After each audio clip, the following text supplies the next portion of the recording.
Hello. I don't normally do this, but something's happened this week that's got me so riled up, I just had to share it. So I was at a function in Canberra on Tuesday night, and we were talking about the topic du jour, which of course was needles in strawberries. And the lady next to me piped up and said, "Bloody junkies." And I thought, really? And when I hear that, it's like someone's poking red hot pokers in my ears because it sort of hurts. And I couldn't let it go. So I just said, "So, excuse me, what do you mean by that?" And she said, "Well, junkies, they leave their needles everywhere." And I thought, whoa. And so I clarified and just said, look, my understanding is it was sewing needles. And from my experience working with people in addiction, that sewing isn't usually one of their highest priorities. Anyway, there was a awkward silence and the topic and the person moved on.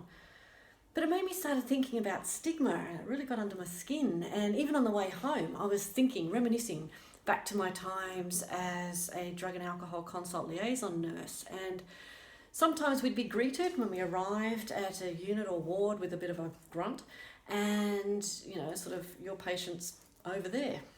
And I often wondered, was that the way they greeted the cardiac team? But anyway, we'll let that go.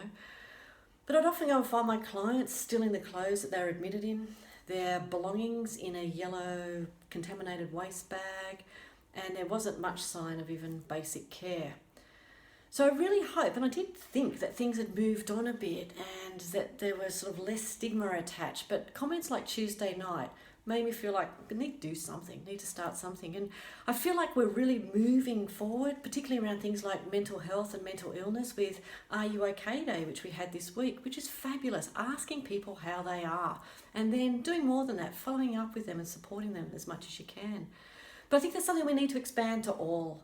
No matter people's backgrounds, stories, what they're experiencing, having respect for all and seeing if everyone's okay and if you can do something about it.